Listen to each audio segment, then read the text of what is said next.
What is the goal of today's daily vlog? Number one, teach you one thing. YouTube, teach you one thing. And number two, to get healthy. Which means, what does that mean? It means I must attempt to get 12 hours of sleep tonight, which the sun is going to be down in about 2 hours.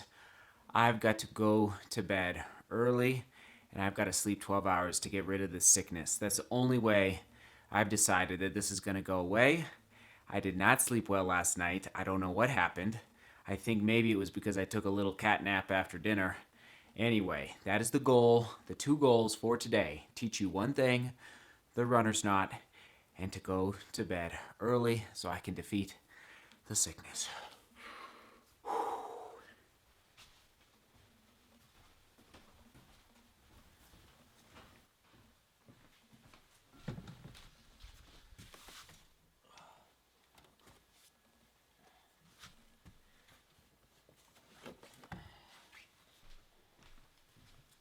All right, we've got the Zontes here, the New Balance Zontes, bright neon green, gotta love that. And then you've got the black Nike Vomero 14s. So what I'm gonna do is I'm gonna take the shoelaces out of the Zontes right here, and I'm gonna put the shoelaces into the Vomero 14s so that you can see the contrast of the bright neon green against the black of the Vomero 14s, and then we will analyze exactly how you tie a runner's knot. So let me get these out real quick for you.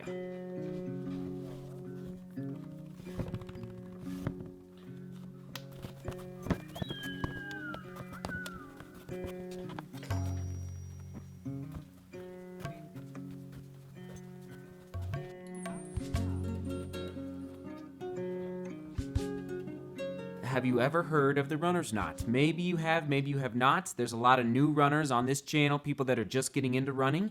If so, you probably have not heard of this knot. Maybe somebody at a running shoe store has taught you about how to tie this knot.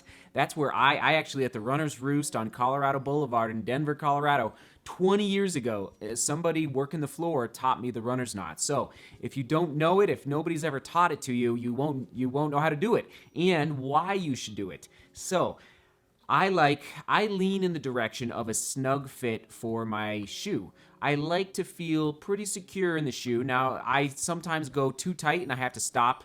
Maybe like once or twice a month, I have to stop in the middle of my run and loosen my shoe just because I went a little too snug. But overall, I like a snugger fit through the shoe and especially in the heel, especially on the trails. Like when you're going up and down steep trails, you do not want any slipping happening in the heel. The runner's knot, basically what it allows you to do is cinch, C-I-N-C-H, cinch down with the shoelaces the back of your shoe through the heel. So with all running shoes, you have eyelets going up the side of the running shoe right through here. And basically these eyelets is what the shoelace goes through. And then you work your way up the shoelace, lacing the shoes until you get to the last two holes at the top of the eyelet chain. So those last two holes you want to save. Don't put the shoelaces through yet. Basically, you're going to cross over one more time to the second to last eyelet with the end of the shoelace, put it through, and now, instead of going back across the shoe with the rest of the shoelace, you're going to want to string it through the last eyelet at the very top on the same side. And then what is that going to create? It's going to create a loop at the top of your eyelet chain. This loop is what's going to allow you to cinch down your shoelaces so you can have a snug fit through your heel. Once you have created both loops at the top of the eyelet chain on both sides of the shoe, you're going to take the extra shoelace that's left. There's probably going to be 4 or 5 inches, and you're going to send it across the shoe to the other side, and yes, thread it through the loop that you just created on the other side of the shoe. Do that on one side, and then go across to the other side. So what you've just created with these two loops is basically a pulley system where you're creating tension between both sides of the shoe that allow you to cinch down slowly, don't go too tight, but cinch down slowly so that what's going to happen is these shoelaces are going to pull the back of the shoe toward the front of the shoe. And that's going to create that nice snug feel through the heel so that you don't feel any slipping happening through the heel. Because that's like the worst is when your heel is coming up just a little bit in the back of your shoe.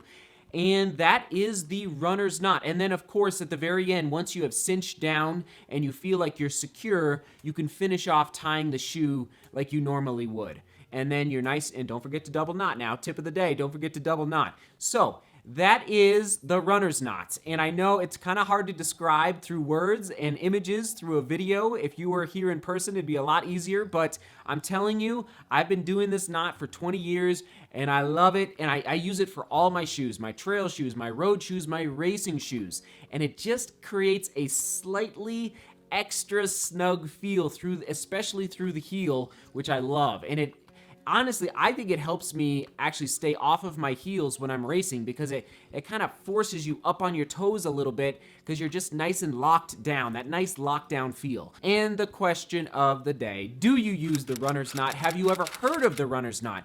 If you have not heard of the runner's knot, will you try it? And if you do, let me know down in the comments. I'd appreciate it.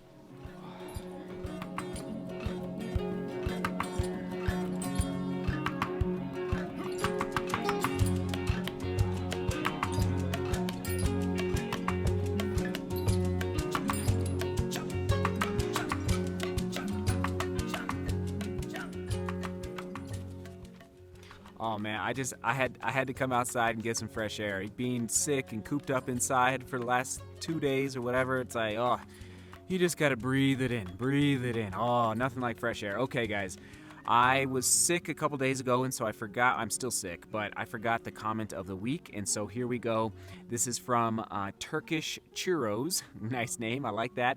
And this is in connection to yesterday's question of the day about who is your favorite runner of all time. And this is what he said. I was going to say Kipchoge or Steve Prefontaine, but when you mentioned hometown heroes, I immediately thought of my high school coach, Daryl General.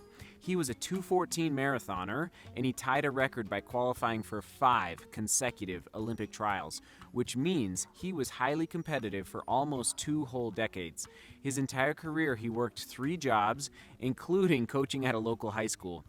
I was lucky enough to have him as my coach, and without his influence, I would not still be running today. He wasn't the fastest or most famous runner of all time, but he is my favorite runner of all time. Thank you so much. You get the comment of the week, Turkish Churro, and gosh, I mean, that's what it's all about. Stories, inspiring stories, stories impacting stories. And it's pretty neat that Daryl impacted your story, so thank you for sharing about his life and his journey within this sport that we all love.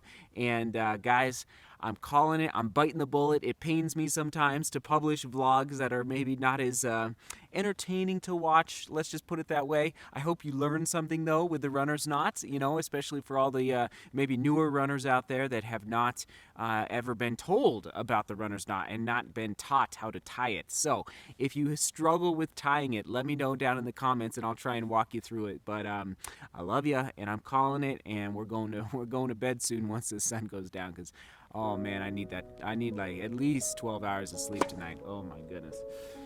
Seek beauty, work hard, and love each other. Thanks for being here. See you tomorrow.